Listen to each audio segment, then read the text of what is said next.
안녕하세요. 오감만족 김다영입니다. 자, 오늘은 오감만족의 이영재 전문가와 함께 종목 2개 분석해볼 시간 가져볼 텐데요. 오늘 분석해볼 종목은 동성제약과 모나리자입니다. 함께 해주실 이영재 전문가님께 인사드릴게요. 안녕하세요. 네, 안녕하십니까. 오늘도 여러분들과 주식 이야기를 진행할 이영재입니다. 네, 오늘 2개 종목을 가지고 오셨는데 일단 이 종목들을 좀 선정해 주신 이유도 궁금해요. 한번 들어볼게요. 동성제약은 며칠 전에 실시간 검색어에 올라와서 제가 또 실시간 검색어에 민감한 남자이기 때문에 네.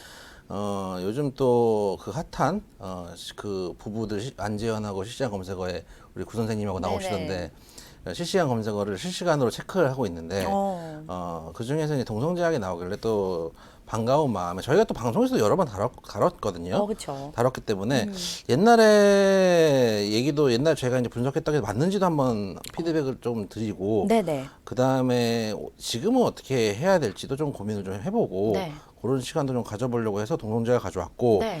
모나리자 같은 경우도 제가 이제 이 방송을 ITBC에서 네. 무려 1년이 그쵸. 했기 때문에 네네. 모나리자도 한 2번 했거든요. 네, 맞아요. 그러면서 최근 시세도 좀 보고 비교도 좀 하고 요즘 엮여있는 테마들 좀 있고 해가지고 좀 보려고 같이 가져왔습니다. 네, 그렇다면 동성제약을 먼저 좀 살펴보도록 할게요. 네. 동성제약 같은 경우는 여러분들이 잘 아시는 정로환을 만드는 그쵸. 제약회사고요. 여러분들이 이제 차트 한번 보여주시면은 네. 여러분들이 잘 아시는 동성제약은 이제 주식하시는 분들의 마음속에 있는 동성제약은 그게 아니고 이거죠. 상승. 시원하게 상승을 주는 언제적 동성. 그 언제적 동성인가 뭐 이런 느낌도 있지만은 네네. 이 느낌으로 여러분들이 접근한 동성제약인데 네. 최근에 한번 뉴스가 나왔어요. 20일 날 정도 뉴스가 나왔는데 그러면서 20일 날 시세를 조금 줬어요. 그날 이제 실시간 검색에 올라갔던 건데 20일 날 보면은 고가 기준으로 16%까지 갔다 왔어요. 시가가 이제 거의 뭐 보합을 시작했다가 16% 찍고 저가가 이제 종가가 6.94%니까 네. 7% 정도 이제 상승을 하고 끝냈는데 네. 이날 이제 뭔 뉴스가 있었는고 하니 국내에서 진행된 연구를 통해서 클로로필 A의 추출과 안정화 방식이 규명되고 있다. 그래서 이 세계 최초로 클로로필 A의 추출과 안정화 성공했다는 뉴스가 나오면서 네네. 떴는데 이게 이제 클로로필 A라는 게 주로 식물 잎사귀에 추출되는 녹색 색소, 뭐 엽록소 이런 건데 강력한 항암 효과와 더불어 부작용도 없는 것으로 알려져. 근데 딱 그 뉴스를 보면서 이 문구, 이 글이 정말 안 좋다고 느껴지는 게 네네. 강력한 항암 효과와 더불어 부작용도 없는 것으로 알려져. 냄새가 풀풀 나죠. 알려져. 그래서 네. 그러니까 이 강력한 항암 효과와 부작용이 없는 거는 예를 들면은 우리가 매일매일 소고기를 먹어도 되는 황제 다이어트를 해도 부작용은 없더라. 콜레스테롤 이런 거 생각도 안 하고 실제로 저도 좀 다이어트에 관심 많은데 네. 황제 다이어트를 하면은 사실은 영양분의 불균형 때문에 후에 이제 뭐 콜레스테롤이라든지 그쵸. 이런 살은 빠지지만은 다른 부작용들이 생기잖아요. 네네. 근데 처음에 이제 이게 핫할 때 항상 부작용도 돈이 나가는 거 외에는 부작용이 없더라. 이렇게 뜨는 것처럼 네네. 일단 이 얘기는 확실히 효과가 있는데 강력한 항암 효과가 있는데 심지어 부작용도 없다. 네. 딱 보고 냄새가 나는구나 라는 생각을 했어요. 네네. 이게 이제 클로로필 A라는 게 분자 구성이 적혈구 속에 있는 단백질 헤모글로빈과 닮아 있어서 네. 자연 속 푸른 혈액으로 불린다. 점점 냄새가 나고 있어요. 이제 동성제약은 2015년부터 서울 아산병원의 박도영 교수와 함께 진행한 췌장암 환자 대상 임상에서 클로로필 A에서 마그네슘 등을 제외한 클로린 E6를 활용했다. 네. 이거는 항암제를 활용하기 위해서 광역학 치료를 병행해야 한다는 번거로움이 있으나 반감기를 늘린 클로로필 A를 사용할 경우 네. 광역학 치료 없이 능동적인 암세포 제거가 가능한 것으로 알려진다. 이렇게 뉴스가 나오면서 상승을 해요. 네. 근데 이 동성제약의 차트를 아까 뭐 떡상을 했던 차트를 보시면은 이게 이제 상승을 했던 이유를 조금 다시 한번 생각을 해보셔야 돼요. 이 당시에 저희도 이제 한번 소개해드렸는데 포트론이라 그래가지고 네. 광민감성 약품을 체내에 주입을 해서 그걸로 이제 암세포를 염색을 해가지고 그쵸. 그걸 빛을 쏘아서 암세포를 이제 염색약이 사멸되면서 같이 암세포가 사멸되는 그런 기술이라고 해서 네네. 이 상승을 준 거예요. 이 상승이 올라가기 5,000원대부터 거의 뭐 5만 원은 안 갔지만 4만 9천 원까지 올라갔어요. 그러니까 10배 뛰기를 한 상승이 그 포토론과 광역학 치료로 인해서 상승을 했는데 네네. 이 기사의 마지막은 광역학 치료 없이 능동적인 암세포 제거가 가능한 것으로 알려진다. 요즘 네. 제약바이오가 그래요. 어떤 느낌이냐면은 물건을 파는데 네. 제대로 된 물건 이제 A라는 물건이 나오고 예를 들면 이거예요. 이제 최근에 이제 삼성에서 노트 10이 나왔잖아요. 그쵸. 노트 10이 나왔는데 이제 삼성이 이제 갤럭시 7부터 얘기하는 거예요. 갤럭시 7은 뭐 지분 인식이 되고 뭐 하고 막 얘기를 해요. 그 다음에 아직 출시 안 했는데 이 다음에 갤럭시 8은 뭐 홍채 인식도 된다 이렇게 하고 아직 그리고 출시를 안 해놓고 갤럭시 9이라고 또 준비하고 있는데 이거는 심지어 뭐 혈관도 해서 이제 뭐 인식도 뭐가 되더라. 되고 네. 뭐가 되고 뭐 이거 되고 저거 되고 뭐 이게 된더라 하고 계속 이런 식이에요. 근데 실제로 출시된 건 하나도 없어요. 지금 이런 분위기거든요. 네네네. 최근에 이제 신라젠도 부러진 게 펩사백에 대한 기대감이 높았는데도 불구하고 아직은 결론이 안 나오고 있잖아요. 그렇죠. 출시가 안 되고 있는 거예요. 그러니까 예를 들어서 신약 개발하는 게 처음부터 출시가 되고 하나 출시되고 갤럭시 7 출시되고 예를 들어서 AC 출시되긴 했는데 이게 좀 미뤄졌어요. 그래도 사람들은 긍정할 수 있는데 네. 7, 8, 9, 10까지 가면서 출시는 안 되고 다 출시된다고만 하고 있는 거예요. 신기술만 있다고. 네네. 그래서 처음에 이제 면역 항암 뭐 선택적으로 일단 암을 치료한다고 네. 처음에 나왔다가 그 다음에 면역 항암제 나왔다가 그 다음에 이제 뭐 거기 ABL 바이오 같은 것도 저희 소개해드렸지만 이중 항체 뭐 이제 뭐 또 듀얼 코어다 뭐 이러고 있고 그쵸. 그러고 있고 이제는 엽록소를 엽록소를 추출해서 네. 자연 치유 뭐 이런 느낌까지 나왔는데 실제로 나온 항암제는 실제로 시판되는 건 없더라. 결론이 나온 것들이 네네. 신약 개발해서 완성됐다고 하는 것들이 실제로 없더라. 아직까지는. 네. 특별히 이제 뭐 임상 실험하고 있고 성공한 것도 있지만은 뭐 요한양처럼 기술 수출한 것도 있지만은 아직은 이렇게 수백 종목이 있었는데 정말 시장에서 이건 확실해. 이거 네. 진짜 나온 거야라고 할 만한 게 아직은 없어서 이 기사가 나오고 시세가 올라갔는데도 불구하고 의문이 있어요. 그러니까 그런데 그럼에도 불구하고 네네. 저는 그렇게 생각해요. 주식이라는 게 제가 항상 말씀드리는 거지만 특히 제약바이오 관련해서 말씀드리는 게 제가 의학 박사도 아니고 네. 또 여러분 많은 전문가들이 경제 TV에 나와서 이 회사의 기술은 이런 거 아까 제가 말씀드렸던 것처럼 뭐 엽록소가 어쩌고 이중항체가 어쩌고 뭐 면역항암제가 실제로 자가 면역이 있고 암세포가 자생적으로 사면이 되고 얘기를 하지만 네. 우리는 주식 전문가일 뿐이고 의학 박사가 아니라는 네. 점을 다시 한번 말씀을 드리고 싶어요. 그 얘기는 뭐냐면은 주식을 분석할 때는 여러분들이 좋은 회사 주식을 사는 게 아니고 주식이 수익을 줄 수 있는 주식을 사는 게 맞거든요. 네. 그러니까 예를 들어서 결론적으로 신라젠이 펩사백에 성공을 했어요.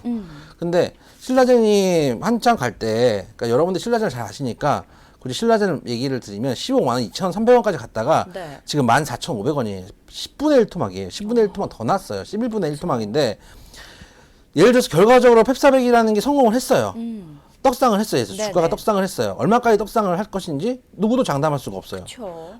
예를 들면은 현재 한 14,000원대 사신 분들은 여기 한 4만 원대만 와도 와 3배 떼기 했다 하는 거예요. 15만 원대 물리신 분들은 4만 원대 와도 4분의 1 토만인 거예요. 네. 그러니까 좋은 회사의 주식을 사는 게 아니고 수익을 올릴 수 있는 주식을 사야 되는 게 맞다는 점을 한 번 더 말씀을 드리고 싶고 네. 그런 측면에서 드리고 싶은 말씀은 결국 차트를 분석하면서 갈 수밖에 없다라는 말씀이에요. 그래서 동성제약의 경우는 현재 조금 더 갈 구간이 남아 있어요. 일단은 그 손절가를 일단 먼저 말씀을 드리면 최근 최저가가 12,450원까지 갔다 왔는데 네. 이 구간이 사실 의미가 있는 구간이에요. 왜냐하면 차트 라인 한번 그려보면은 그러니까 선을 그리는 게 중요한 게 아니고 여러분들이 이게 그냥 그림이잖아요. 그래픽이잖아요. 여러분들 옛날에 제가 처음에 주식하던 시절에는 HT에서 이렇게 발전하지 않았고 제 전 세대는 네. 그 PC통신으로 주식할 때는 이런 차트가 제대로 없었어요. 그리고 제 전전세대 1세대 주식하시는 분들하고 제가 최근에 만나서 미팅을 좀 했는데 네.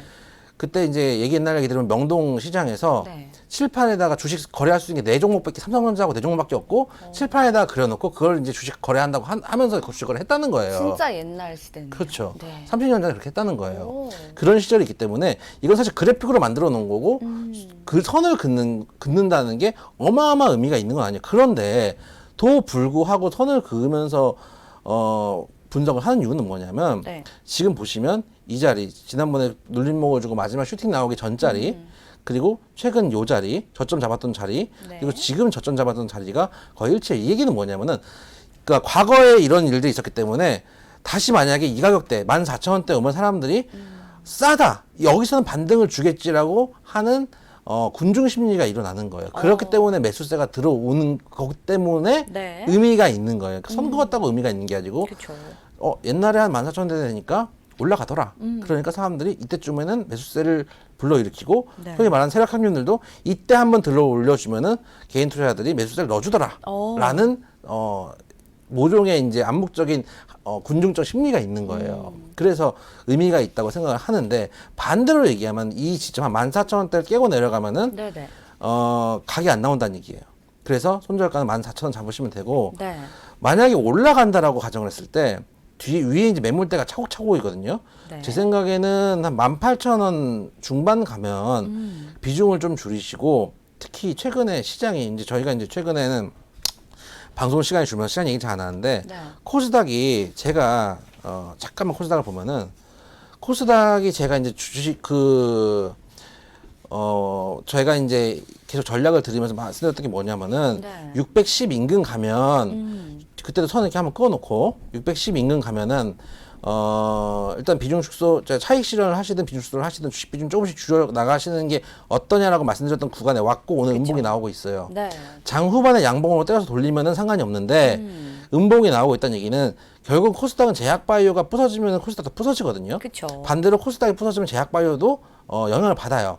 그 얘기는 뭐냐면은 지금 구간에서는 힘있게 못 갈 수도 있는 구간이에요. 네네. 그런 측면에서 동성제약 만약에 18,000원대까지 오면 조금씩 비중을 축소하시고 만약에 다시 내려간다면 다시 사면 되잖아요. 네. 그런 측면에서 목표가는 1차 목표가 18,000원, 2차 목표가는 제 생각에는 한 25,000원까지 2차 목표가를 잡으시면 돌파를 하면 이까지 또 금방 가거든요. 네. 돌파하기 전까지 시간이 좀 걸릴 뿐이지 잡으시면 되지 않을까. 네. 그래서 갖고 계신 분들은 일단 보유할 수 있는 영역이에요. 근데 시장에 대한 불안감은 아직 있다는 점은 고민하셔야 될 부분이고 네. 1차 목표가 18,500원, 2차 목표가 25,000원, 네. 그리고 손절가 12,000원 말씀을 좀 드릴게요. 네, 동성제약 같은 경우는 보유 계속 가능한 영역이라고 말씀해 주셨고요. 목표가는 1차, 2차 나눠서 말씀을 드리겠습니다. 1차 목표가는 18,500원, 2차는 25,000원 제시해 주셨고요. 손절가는 12,000원 정도 예상을 하고 말씀을 해 주셨습니다. 잘 들어봤고요.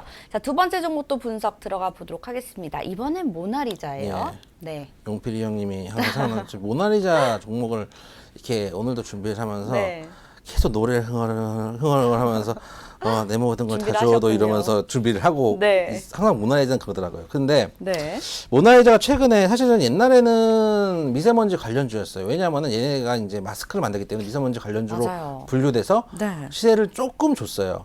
오히려 다른 종목들이 시세를 더 잘 줬죠. 저희가 옛날에 추천했던 뭐 신인산업 이런 애들이 시세를 더 줬는데 네. 야도 그래도 썩어도 준치라고 시세를 일부 주긴 했어요. 10월 달에 급락하고 그 다음에 겨울 시즌이라고 조금씩 시세를 주고 뭐 봄 오기 전에 또 저희가 이제 작년 말 올해 초에가 좀 미세먼지가 좀 심했잖아요. 그렇죠. 그래서 시세를 다소간 주긴 했는데 네. 그 다음에 한없이 부러져 내려가다가 나름대로 의미 있는 자리쯤에서는 한 번 또 슈팅이 나왔어요. 네. 슈팅이 나왔는데 지금 나오는 건 뭐냐면은 일본 수출 규제 관련 수혜주라고 분류가 돼 있어요. 이 종목이요. 그럼요. 의외네요. 의외예요. 네. 그래서 왠가 찾아봤더니 네. 기저귀 관련해가지고 오.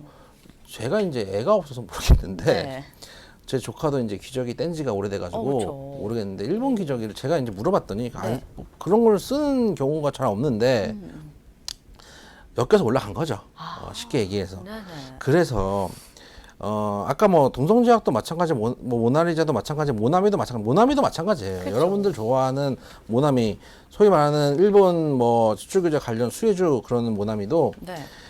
전에도 말씀드렸지만은 2,000원대부터 8,000원대 거의 9,000원까지 갔거든요. 네. 8,950원이니까 그건 거의 3배가 넘는 수익을 본 거예요. 한 4배 가까이 뭐 상산을 한 건데 네. 그러면은 일본 수출 규제가 된다고 우리가 모나미 볼펜들 4배를 사는 게 아니잖아요. 그건 모종의 세력이고 작전주라고 볼 수밖에 없는 거예요. 네. 그런 사람들이 그러니까 아까 동성제약도 마찬가지, 모나리자도 마찬가지. 제가 만약에 그 괜찮다, 네. 보유 가능하다라고 하면은 그 인터넷 댓글에 제가 얼마 전에 봤는데 네. 이런 종목 작전주 아닙니까? 이렇게 달려요. 여러분들이 생각하는 작전주는 뭐냐 하면 제가 이렇게 작전주 맞죠. 모든 종목들이 세력들이 있고 주인들이 있는데 네. 작전주 아니냐고 물어보시는 분들은 제가 이제 분석을 해보니까 주가가 너무 잘 가는데 내가 그 종목을 안 갖고 있으면 작전주예요. 근데 주가가 잘 가는데 내가 그 종목을 갖고 있으면 테마주인 거예요. 테마주고 본인 입맛에 세력주예요. 맞게. 그렇죠. 세력주고 테마주고 대장주인데 내가 안 갖고 있으면은 이거는 하면 안 되는 쓰레기 잡주다, 작전주다 이렇게 생각을 하는 것 같아요. 네. 그래서 모나리자를 기준으로 봤을 때 모나리자 같은 경우는 일본 뭐 수혜주라고 하지만 기가 찰 노릇이에요. 네네. 그냥 생각해보면은 그냥 엮은 거죠. 옛날에 우리 신일산업 볼 때, 아까도 말씀드렸지만은 미세먼지 관련해가지고 신일산업, 제가 이제 신일산업을 이제 돌이켜서 보면은 네. 방송을 많이 해놓으니까 할 얘기는 많네요. 옛날에 본 게 하도 많아가지고. 네. 그 옛날에 제가 신일산업을 처음에 지금 선을 다 그어놨는데 한번 제가 방송에서 추천을 드린 적이 있어요. 이 스튜디오 방송에서. 네네. 그때가 제 기억으로는 타점이 여기였어요. 제가 들어가는 자리가 이 자리이기 때문에 이 자리에 한번 말씀을 드렸던 기억이 나는데 네네. 이때 뭐였냐면은 제가 그때 추천드려서 말씀드릴 때가 10월 달에도 견조했고 실적도 괜찮고 한번 갔다가 급락 줬고 매집 구간 나오고 갖고 있으면 시세를 줄 수 있는 종목이다. 실적주로 보시는 게 맞다. 라고 얘기를 하면서 말씀을 드렸는데 네. 매집을 했던 형님들이 뉴스를 띄우는 거는 미세먼지 관련주라고 해서 뉴스를 띄우고 2배 슈팅을 가는 거예요. 네. 그 얘기는 뭐냐면은 결국은 뭔가를 매집해놓고 슈팅을 줘야 되는데 모멘텀이 필요하잖아요. 모멘텀은 사실은 누군가가 만드는 거죠. 만드는 거고 이게 이제 갖고 있으면은 실적주요, 세력주요, 대장주고 테마주가 되는 거고 미세먼지를 엮였으니까 이게 갖고 있지 않으신 분들은 그냥 그 소위 말하는 뭐 이제 조작하는 종목 아닌가, 주가 조작이다. 네. 뭐 이런 얘기를 하시는 거예요. 그래서 근데 사실은 그게 아주 동전의 양면이고 한 끗 차이예요. 작전주가 그러니까 내 마음속 테마주냐 작전주냐는 한 끗 차이다. 맞아요. 그러니까 작전주를 피하셔야 되는 건 맞아요. 근데 왜냐하면은 우리가 소위 말하는 작전주를 잘 생각하셔야 될 게 일반 테마에 엮이는 그러면 도대체 그 모든 사람이 생각하는 테마라는 거는 의미가 없는 거잖아요. 근데 제일 중요한 거는 내 계좌에 수익을 주느냐가 중요한 거예요. 내 계좌에 수익을 주면 세력주지만 아니면 남의 거면 작전주고 특히 그러니까 재무제표를 봤을 때 시뻘건 거. 그렇게 따지면 신라전도 작전주예요. 그렇게 따지면. 실적을 보면 실적을 그쵸, 보면은 또 시뻘겑죠. 보시죠. 슈팅 막 뭐 한 뭐 100배 뭐 10배씩 나와 버리죠. 실체 없죠. 어떻게 보면은. 기대감만 있는 뉴스로 가는 종목이면은 결국은 작전주라고 볼 수도 있어요. 네네. 구분에 따라서.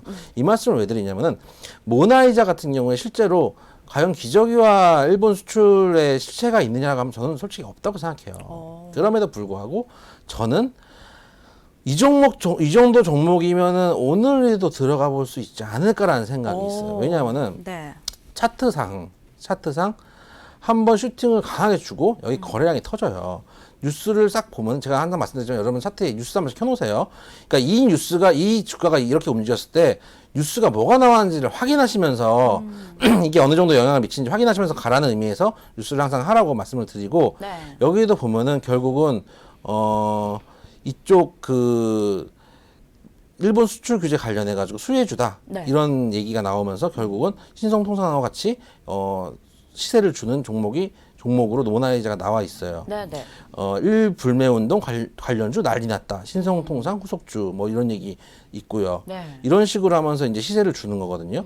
그래서 제 생각에는 결과론적으로 어떤 형태든 시세를 줄 수 있는 종목은 차트를 보면서 분석을 해야 된다. 네. 지금 현재 시점에서 시세가 터지고 거래량이 터졌는데 빠지는 거래량이 아주 많이 나오진 않았어요. 거기다가 현재 구간은 어느 구간이냐 하면은 이 떠 있는 갭을 메우는 구간이, 갭이 나오면 갭이 메워져야 되거든요. 네네. 갭을 메우는 구간이 나왔기 때문에 이 구간이고 또 바로 지금 있는 자리가 장기 이평선 인근 자리이기 때문에 한번 들어가서 단기로는 한번 노려볼 수 있는 자리가 아닌가라는 생각은 들어요. 단 이렇게 들어가서 소위 말하는 짤짤이를 치시려면은 손절 라인을 짧게 잡으셔야 돼요. 그러니까 최소한 지금 들어가신다고 치면은 한 21선 인근 한 13,700원대는 1차 손절가. 그러니까 손절가도 예를 들어서 여기서 지지를 받고 바로 슈팅이 나갈 수도 있지만은 네. 한번 접었다 갈 수도 있거든요. 그러니까 그때는 오히려 1차 손절가를 잡는 거예요. 되게 작게 한 2, 3%. 그게 현재 3,840원이니까 네. 한 3,700원 정도 잡고 3,750원 정도 잡고 이거 깨지면 일단 절반 날리고 그 다음에 한 3,500원 정도 잡고 61선 라인 인근 잡고 그러니까 자기가 매매할 때 선이 중요하지. 이거 그냥 그래픽일 뿐이에요. 근데 어느 정도 가격대에 사람들이 수급을 들어올 것인가 안 올 것인가를 기준을 잡을 수는 있거든요. 그래서 3,500원대에 최종 손절가 잡으시고 대응을 한번 살짝 손 대보셨다가 대응을 손절가 짧게 잡고 대응을 해보시는 건 괜찮을 것 같고 네. 만약에 슈팅이 되면 1차 목표가는 4,300원 2차 목표가는 한 4,900원 정도 라인 잡고 반 털고 슈팅이 그대로 나갈 수 있으니까 네. 남은 물량은 들고 가시는 거 이런 식으로 전략을 세우시면 어떨까 말씀을 좀 드리고 싶어요. 네, 모나리자 같은 경우는 손절가 1, 2차 나눠 주셨는데요. 1차 손절가 3,700원, 2차 손절가는 3,500원 제시해 주셨고요. 목표가도 나눠서 좀 제시를 해 주셨습니다. 1차 목표가는 4,300원, 2차 목표가는 4,900원을 말씀해 주셨습니다. 자, 오늘은 이영재 전문가와 함께 동성제약과 더불어서 모나리자 종목까지 분석해 봤습니다. 오늘 도움 말씀 주신 전문가님께 감사 인사드릴게요. 감사합니다. 감사합니다. 네, 생방송으로 진행된 오감만족 저희가 준비한 순서는 여기까지입니다. 자, 시장에 대해서 궁금하신 점들 있으시다면 주저하지 마시고 저희 ITBC 스탁으로 문의 주시면 저희 전문가들이 친절하고 빠르게 상담 도와드리고 있으니까요. 많은 관심 부탁드리도록 하겠습니다. 저는 내일 더 알찬 소식으로 찾아뵙겠습니다. 시청해주신 여러분 고맙습니다.